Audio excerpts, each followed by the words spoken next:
అతిపెద్ద షాపింగ్ ప్రపంచం సిఎంఆర్ మన మచిలీపట్నంలో ప్రముఖ సినీ తారలే నవంబర్ 20న గొప్ప ప్రారంభం. ఆంధ్రప్రదేశ్ ప్రభుత్వం కొత్త ఎయిర్పోర్ట్ల పైన ఫోకస్ పెట్టింది. ఇప్పుడు రాష్ట్రంలో మరో కొత్త ఎయిర్పోర్ట్లు అంటే 6 ఎయిర్పోర్ట్లు నిర్మించాలనేటువంటి ఆలోచన ఏపీ సర్కార్ చేస్తుంది. దీనికి సంబంధించి ఫీజిబిలిటీ స్టడీ కోసం ప్రభుత్వం నిధులు రిలీజ్ చేసింది. అలానే ఈ 6 ఎయిర్పోర్ట్లు ఎక్కడెక్కడ రాబోతున్నాయి, ఒకవేళ వస్తే రాష్ట్రానికి కానీ అలానే airports authority of India limited organise చేసేటువంటి క్రమంలో ఆదాయ మార్గాలు, అక్కడ ఉన్నటువంటి ఇతర సౌకర్యాలు, వీటన్నిటిపైన కూడా ఏపీ సర్కార్ అధ్యయనం చేయాలని డిసైడ్ చేసింది. దీనికి సంబంధించి ఆంధ్రప్రదేశ్ ఎయిర్పోర్ట్స్ డెవలప్మెంట్ అథారిటీ ఈ కార్పొరేషన్ని గతంలోనే ఏర్పాటు చేసింది. Andhra Pradesh airports development corporation. ఈ కార్పొరేషన్కి కొన్ని విధుల్ని ప్రత్యేకంగా రాష్ట్ర ప్రభుత్వం బదలాయించింది. వీలైనంత వేగంగా 6 ఎయిర్పోర్ట్లు పెట్టేటువంటి ప్రదేశాల్లో ఉన్నటువంటి ఫీజిబిలిటీ పాసిబిలిటీస్ పైన అధ్యయనం చేసి నివేదిక ఇవ్వాలని స్పష్టం చేసింది.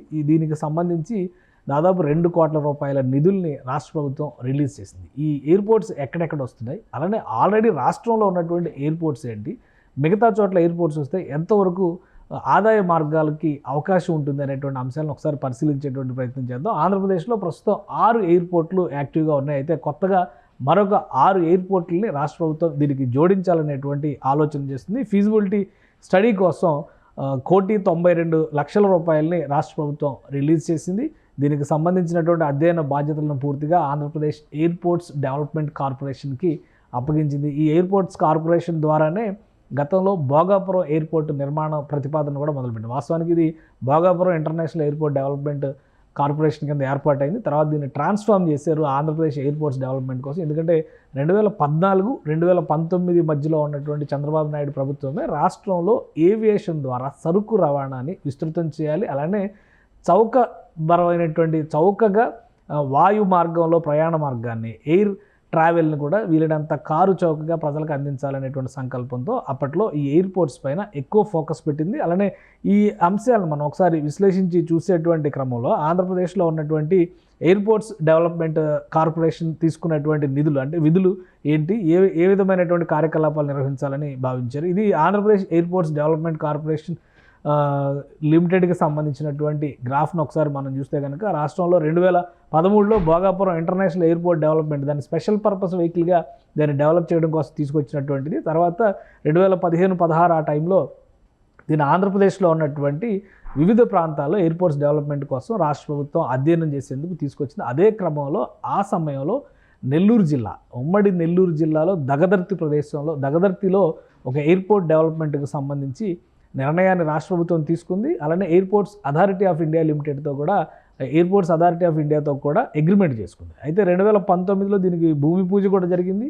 ప్రభుత్వం మారిన తర్వాత జగన్మోహన్ రెడ్డి ప్రభుత్వం దీన్ని పక్కన పెట్టేసింది.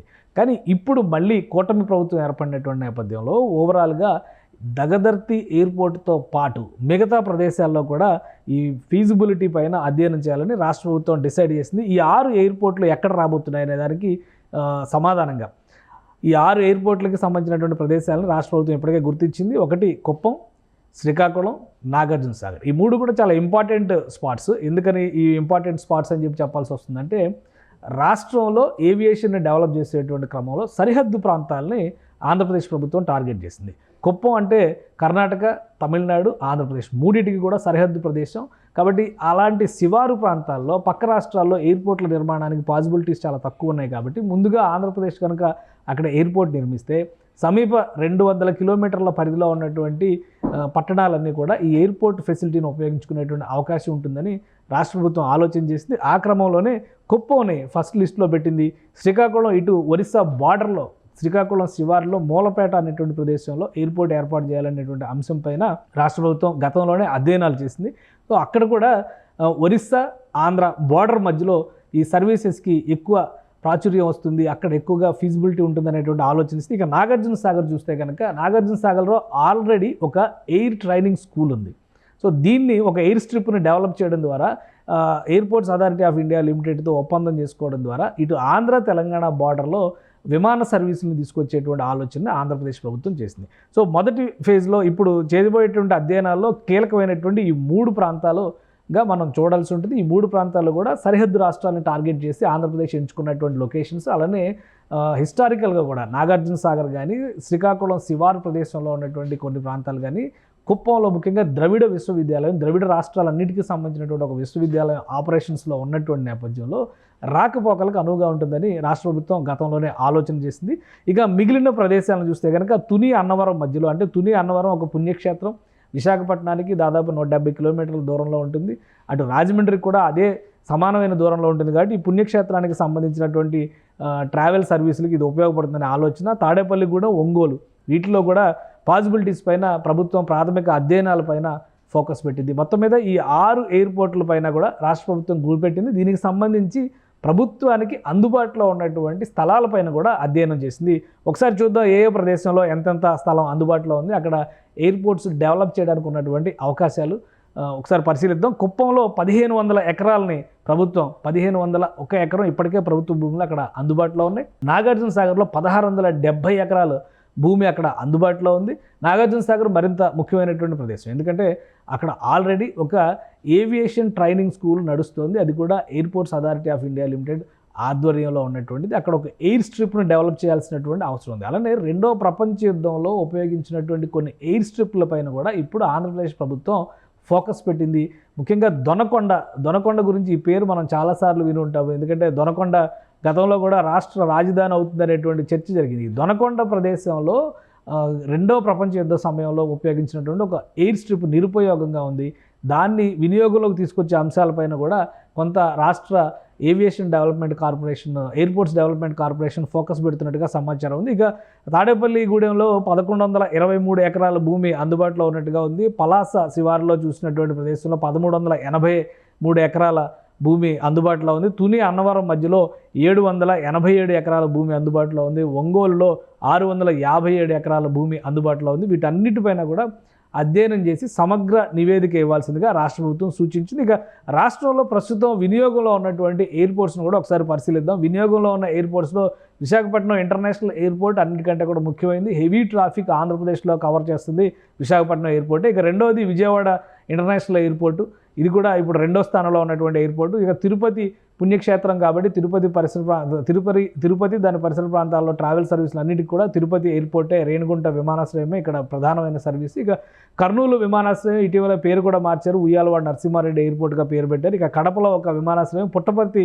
ఎయిర్పోర్టు, పుట్టపర్తి సాయిబాబాకు సంబంధించినటువంటి ఒక ప్రైవేట్ ఎయిర్పోర్ట్, ఇప్పుడు ఎయిర్పోర్ట్స్ అథారిటీ కంట్రోల్లో ఉన్నటువంటి ఎయిర్పోర్ట్. ఇక Bhogapuram airport under construction, Vizianagaram జిల్లా పరిధిలో ఉండేటువంటి ప్రదేశం ఇది. అయితే విశాఖపట్నం ఇంటర్నేషనల్ ఎయిర్పోర్ట్ని అప్గ్రేడ్ చేసేటువంటి క్రమంలో రాష్ట్ర ప్రభుత్వం అక్కడ యుద్ధ ప్రాతిపదికన పనులు జరుగుతున్నాయి.